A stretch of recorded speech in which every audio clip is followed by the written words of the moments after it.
Also yesterday, the Calgary Stampeders of the Canadian Football League made public and official what everybody knew all along, and that's their efforts to seek private ownership. Mike Lownsbrough covered that story. Right. It's final. The Stampeders are for sale. After falling short by $1.6 million to reach the $3.6 million needed for the Save the Franchise plan, President Pat Peacock said the club will now field offers from private investors. Clearly, we're looking for someone who's prepared to come in with the wherewithal to operate it on a private basis. If we aren't able to find somebody, then we're back to the drawing board to endeavor to see if we can't come up with some sort of funding which will continue on a community basis. But our prime program to do that was the debenture program, which hasn't met with success. So we put that aside, and we'll go on the sale route. And if that doesn't work, then we'll have to rejuvenate our financial plan and see if we can't make some success of it with some other sources of funds.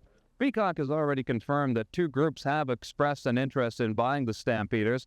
One of those groups is headed by former player personnel director Ed Alsman, who sees himself as the new general manager if his group is successful in buying the club. Basically, sometime back when I thought that this might happen, I began talking with people and trying to get to some people who would have the financial wherewithal to pull it off. And I have run into some people who indicate that they can handle that and are interested in doing so. Can you tell us anything about this group?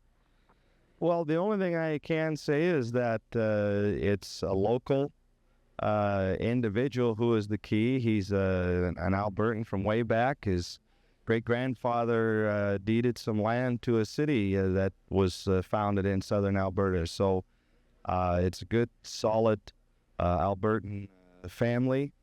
And I think the individual I know personally is a real interested sportsman and would be great for football in this town, I think. The decision to sell the club also handcuffs the team in looking for a head coach.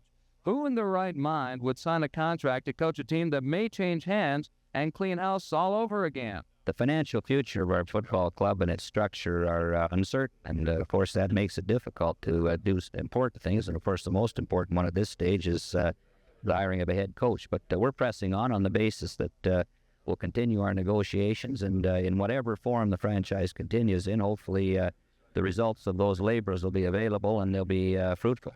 Peacock added he hopes he can put the matter of new ownership to rest by January 15th.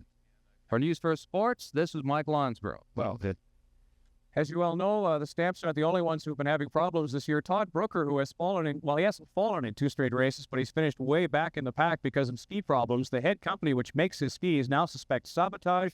They say somebody has altered the tips on those skis, so they'll get him a new set for the next race next weekend. And that, I guess, is all the time for sports.